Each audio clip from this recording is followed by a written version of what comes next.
आज हम squid game episode 2 के बारे में तफसीला बात करने वाले हैं।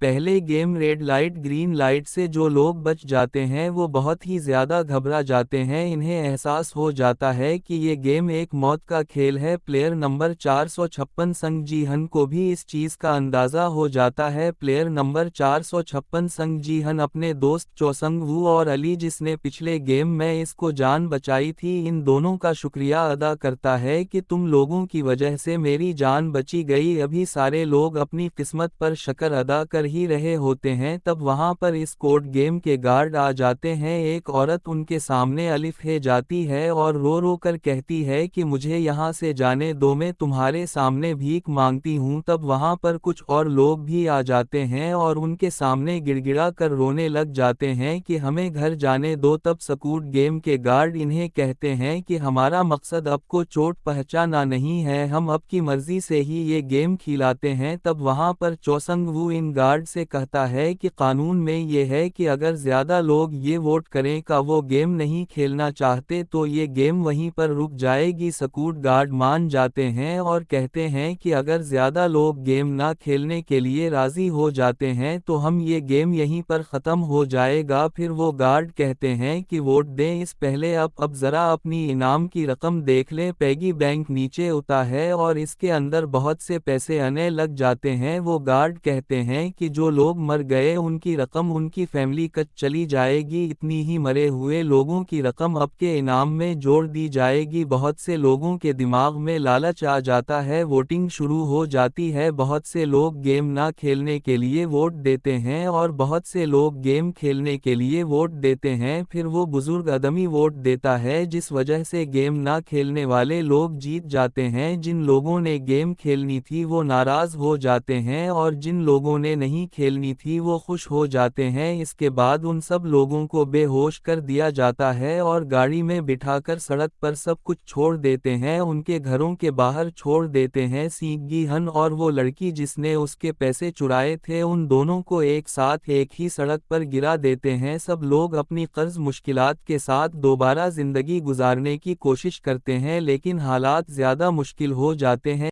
हम दोबारा से संगीहन को देखते हैं जो कि पुलिस के पास जाता है और इसको सारा वाकया बताता है। तब वहां पर खड़ा एक पुलिस वाला हॉनिक जुनहो को देखते हैं जो कि इसकी बातों पर काफ़ी तवज्जो दे रहा था। संगीहन पुलिस वाल का वो कार्ड भी दिखाता है और कहता है कि उसी नंबर पर कॉल करके हम गए थे। जब पुलिस वाला इस नंबर पर कॉल करता है तब सामने से एक लड़की बोलती है और कहती है एक गलत नंबर है। पुलिस वाले सोचते हैं कि ये जानबूझकर हमारा वक्त ज़ाया कर रहा है और इसे वहां से भगा देते हैं।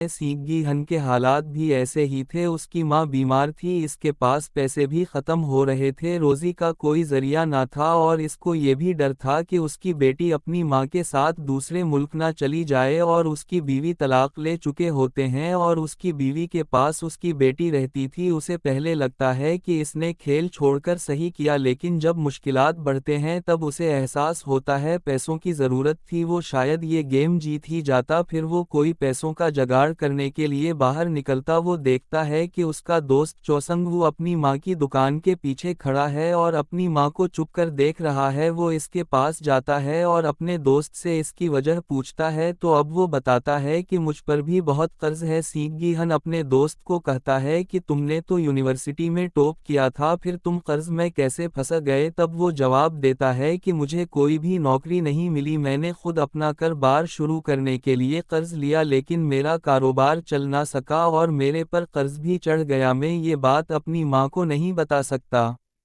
कि मुझ पर बहुत ज़्यादा कर्ज है। उसे भी एहसास हो जाता है कि इसने गेम छोड़कर गलती की। इसकी मुश्किलात में इजाफा होता है। बहुत दोबारा गेम नहीं जाने के बारे में सोचने लग जाता है। अब हम अली के बारे में देखते हैं। एक फैक्ट्री में काम करता है, लेकिन इसके मालिक ने कई महीनों से इसकी तनख्वाह नहीं दी होती। अली को अपने ख़ानदान का खर्च चलाना है और पहले होने वाले काम के हादसे के इलाज के लिए भी पैसों की ज़रूरत होती है, इसलिए वो अपने मालिक से अपनी वाजिब-अल-अदा तनख्वाह मांगता है। मालिक पैसे देने से इनकार करता है, हालांकि अली को नज़र आता है कि इसके पास नकद रकम मौजूद है। दोनों के दरमियान रकम पर झगड़ा और हाथापाई शुरू हो जाती है। उसी कशमकश के दौरान मालिक का हाथ फैक्ट्री की रोलिंग मशीन में फंस जाता है और इसकी उंगलियां शदीद ज़ख्मी हो जाती हैं। ये एक हादसा होता है। अली जानबूझकर मशीन में हाथ नहीं डालता। इसके बाद अली वो रकम ले लेता है जो दरअसल इसकी कई महीनों की तनख्वाह थी। फिर वो अपनी बीवी और बच्चे के पास जाता है, इन्हीं वो पैसे देता है और कहता है कि वो बच्चे के साथ पाकिस्तान वापस चले जाएं। अली वादा करता है कि वो बाद में उनके पास आएगा, लेकिन हकीकत में वो जानता है कि इसके पास पैसे कमाने का आखिरी मौका सिर्फ दोबारा इस खतरनाक खेल में शामिल होना है। उसी वजह से वो दोबारा स्क्विड गेम में वापस जाने का फैसला करता है।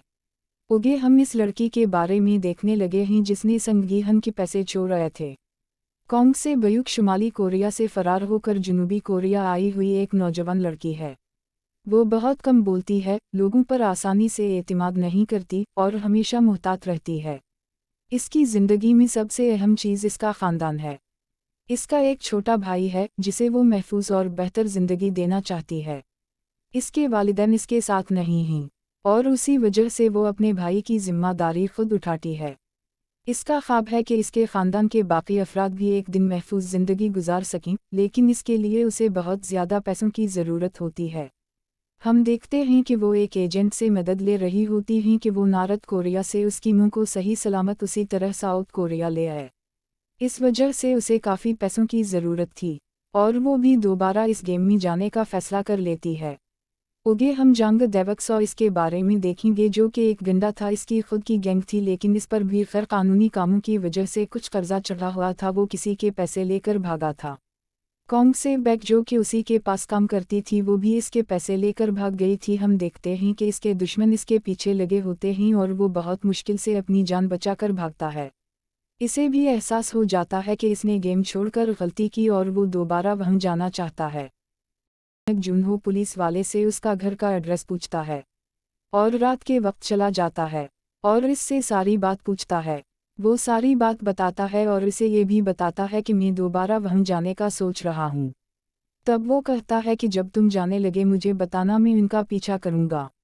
हम देखते हैं कि तमाम प्लेयर्स दोबारा इस कार के नंबर पर कॉल करते हैं जो कि दोबारा उनके घर के आगे रख दिया गया था।